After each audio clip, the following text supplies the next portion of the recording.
সরকারি সম্পত্তি চুরির 6 মাস পরেও অধরা সৌমেন সরকার। বালুরঘাটে কাটমারির অভিযোগ তোলা ঠিকাদারের বিরুদ্ধে কোটি টাকার মানহানির মামলা চেয়ারম্যানের। প্রসঙ্গত, সৌমেন সরকার নামে এক ঠিকাদারের সাথে বেশ কিছুদিন আগে বালুরঘাট পুরসভা শহরের 25টি ওয়ার্ডে পথবাতি পরিষেবার জন্য চুক্তিবদ্ধ হয়। সেই অনুযায়ী প্রতিদিন ওই সংস্থার মোট 12 জন কর্মী শহর জুড়ে পথবাতি জ্বালানো ও নেভানোর কাজ করে। পুরো কর্তৃপক্ষের দাবি, সঠিক সময়ে শহর জুড়ে পথবাতিগুলি পরিচালনার জন্য কাজে নিযুক্ত ওই ঠিকাদার সংস্থাকে অনেক আগে থেকেই টাইমার বসানোর কথা বলে আসছিলেন তারা। কিন্তু ওই ঠিকাদার সংস্থার কর্ণধার সৌমেন সরকার তা না বসিয়ে বেশ কিছুদিন ধরেই গড়িমসি করছিলেন। জানিয়ে পুরসভার তরফে বেশ কয়েকবার চিঠি দিলেও উদাসীন থেকেছেন ওই সংস্থার কর্ণধার সৌমেন সরকার বলেও অভিযোগ। আর এ নিয়ে বালুরঘাট পুরসভা কর্তৃপক্ষ কড়া পদক্ষেপ গ্রহণ করতেই কাটমানি দেবার অভিযোগ সামনে আনেন সৌমেন সরকার। আর অভিযোগ, এ কাজের জন্য তাকে 10 লক্ষ টাকা কাটমানি দিতে হয়েছে। পুরো কর্তৃপক্ষের বিরুদ্ধে তোলা এমন মারাত্মক অভিযোগ সামনে আসতেই ঠিকাদার সৌমেন সরকারের বিরুদ্ধে কোটি টাকার মানহানির মামলা করেন বালুরঘাট পুরসভার চেয়ারম্যান অশোক মিত্র।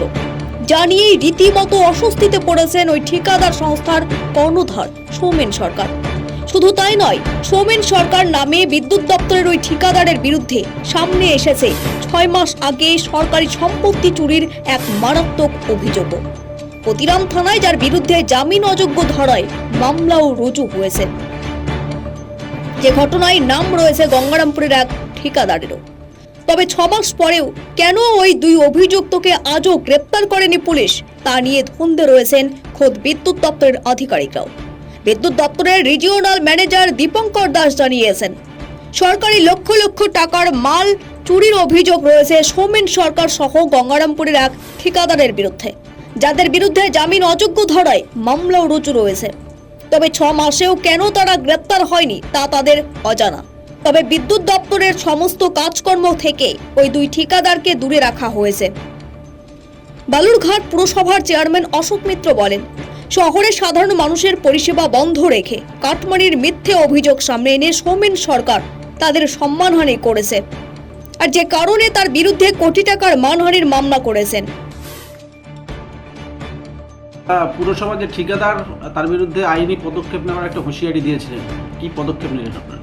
আপনারা তো জানেন যে আমি প্রেসের মাধ্যমে জানিয়ে দিয়েছি যে আমাদের যে electric street light maintenance and অপারেশনের বিষয়ে যিনি ঠিকাদার ছিলেন, তিনি পুরসভার কাছে একেবারে আমাদের একবারে আপনার উনি একটা ডিফল্টার এজেন্সি হিসেবে চিহ্নিত হয়েছিলেন এবং পরবর্তীকালে তাকে যে টার্মিনেশন করার যে বিষয়টা, যেটা প্রশাসনিক কাজগুলো ছিল, সেগুলো আমরা গুছিয়ে নিয়েছি এবং সেটা সম্পূর্ণ করে ফেলেছি লিগ্যাল ওপিনিয়ন থেকে সমস্ত কিছু। এবং পাশাপাশি আমি বলেছিলাম তিনি যে অন্যায়টা, তিনি যে ব্লেমটা নিয়ে এসছেন, তিনি যেভাবে যে প্রেজেন্টেশনটা করেছিলেন বালুরঘাট পৌরসভার পৌরাধ্যক্ষ হিসেবে, এই যে কাটমানি তথ্য থেকে শুরু করে বিভিন্ন ধরনের যে ঘুষের বিষয় থেকে শুরু করে বিভিন্ন ধরনের তথ্য যে তিনি উপস্থাপন করার চেষ্টা করেছিলেন বালুরঘাট পৌরসভাকে কালিমালিপ্ত করার জন্য।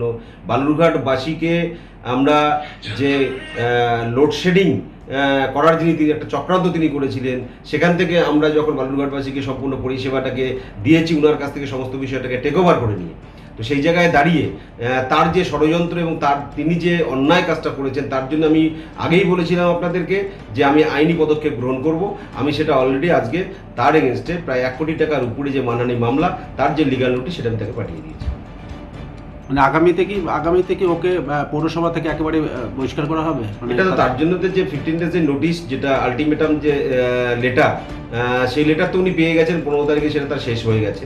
স্বাভাবিকভাবেই তাকে যে টার্মিনেশন করার যে বিষয়টা, তার যে কিছু সামান্য কিছু পর্যায়ে কাজ বাকি রয়েছে, সেগুলো আমাকে করতে কয়েকটা দিন সময় লাগবে। কিন্তু আলটিমেটাম যে লেটারের মাধ্যমে 15 তারিখ থেকে ওনার কাজ শেষ হয়ে গেছে। স্বাভাবিকভাবেই বাকি যে কাজটা আছে, সেই কাজটা করার জন্য যা যা প্রয়োজনীয় পদক্ষেপ, সেটা তো আমি বললাম যে সমস্ত পেপারসপত্রের কাজ কমপ্লিট হয়ে গেছে, আগামী দিনে সেটাও করে দেওয়া হবে। যদিও ঠিকাদার সৌমেন সরকার তার মায়ের শারীরিক অবস্থার অবনতির কারণে এই ব্যাপারে কিছুই বলতে চাননি।